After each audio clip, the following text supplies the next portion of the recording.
তো প্রিয় দর্শক বন্ধুরা, সামনে যে বাজেট পেশ হলো সেই বাজেটে কিন্তু লক্ষ্মী ভাণ্ডারের টাকা কোনো বাড়ানো হয়নি, কিন্তু নতুন একটা আপডেট এসেছে। সেই আপডেটে কিন্তু লক্ষ্মী ভাণ্ডারের টাকা কিন্তু বাড়বে, এই নিয়ে নতুন কিন্তু একটা আপডেট চলে এসেছে। সেই আপডেটে কি বলা হয়েছে চলুন সম্পূর্ণ আপনারা জানবেন এই ভিডিওর মাধ্যমে। আপনারা অবশ্যই ভিডিও সম্পূর্ণ দেখবেন, চ্যানেলটা অবশ্যই আপনারা সাবস্ক্রাইব করে রাখুন এবং পাশে থাকা বেল আইকনটি অবশ্যই আপনারা প্রেস করে রাখবেন। পেজ থেকে দেখলে পেজটা অবশ্যই আপনারা ফলো করবেন। এখানে বলা হয়েছে যে বাজেটে বাড়েনি লক্ষ্মী ভাণ্ডার, এবার আসবে বড় ঘোষণা, সামনে আসছে একটা আপডেট।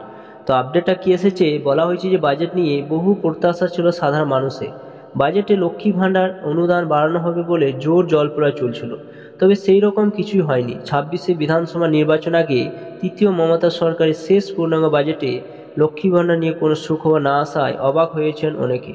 অর্থাৎ আপনারা জানেন যে অনেকে অবাক হয়ে গিয়েছেন যে লক্ষ্মী ভাণ্ডার টাকা বাড়বে বাড়বে বলে অনেক কিন্তু চারিদিকে ছড়িয়ে গিয়েছিল টাকার পরিমাণ কিন্তু আবার বাড়বেই, কিন্তু কোনো টাকা পরিমাণ কিন্তু বাড়ানো হয়নি। তো এখানে নতুন যে আপডেটটা এসেছে সেই আপডেটের মাধ্যমে আপনারা জানতে পারবেন যে লক্ষ্মী ভাণ্ডার টাকা কিন্তু বাড়তে পারে। এখন এখানে বলা হয়েছে লক্ষ্মী ভাণ্ডার নিয়ে আসবে সুখবর। বাজেটে লক্ষ্মী ভাণ্ডার নিয়ে কোনো সুখবর দেয়নি অর্থমন্ত্রী চন্দ্রিমা ভট্টাচার্য। বাজেটে যে বক্তব্যের সময় লক্ষ্মী ভাণ্ডারের অর্থের পরিমাণ বৃদ্ধির উল্লেখ করা হয়নি। রাজ্য সরকার বাজেট বইয়ে লক্ষ্মী ভাণ্ডারের উল্লেখ এবং ওই প্রকল্পের জন্য কত মহিলা উপকৃত হয়েছেন তার উল্লেখ অবশ্যই ছিল, তবে বাড়তি অর্থ বরাদ্দ বা মাথাপিছু অর্থ বাড়ানো নিয়ে কিছু বলা ছিল না। সেই পুস্তিকা যে বাজেটে যে একটা পুস্তিকা যে ছাপা হয়েছে, তো সেই বইয়ের কিন্তু কোনো উল্লেখ করা হয়নি যে লক্ষ্মী ভাণ্ডার টাকা কিন্তু বাড়ানো হবে।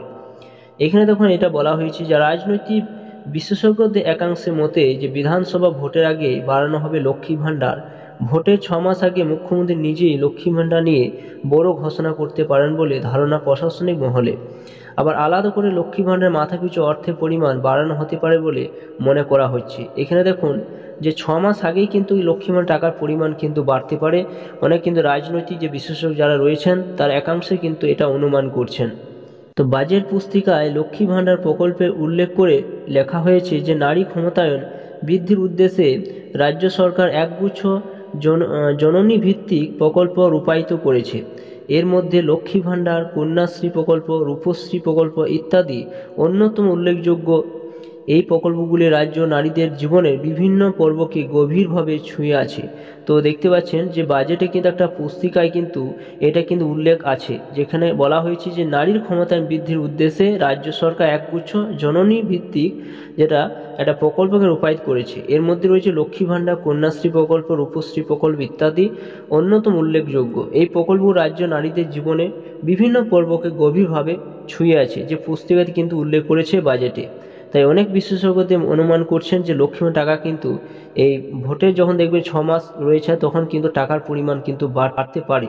এছাড়া বলা হয়েছে রাজ্যর 25 থেকে 60 বছর বয়সী মহিলারা পান লক্ষ্মী ভাণ্ডার। এই প্রকল্পের আওতায় তপশিলি জাতি উপজাতি সম্প্রদায়ের মহিলারা মাসে 1200 টাকা এবং সাধারণ সম্প্রদায় যারা রয়েছেন জেনারেল ক্যাটাগরি মহিলারা 1000 টাকা করে পান।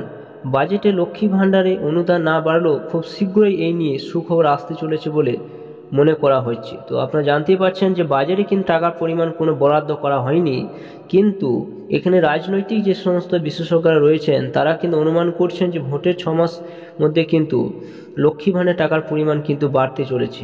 এই নিয়ে কিন্তু অনেকে ধারণা এখনও পর্যন্ত রয়েছে। তো দেখা যাক কি হয়।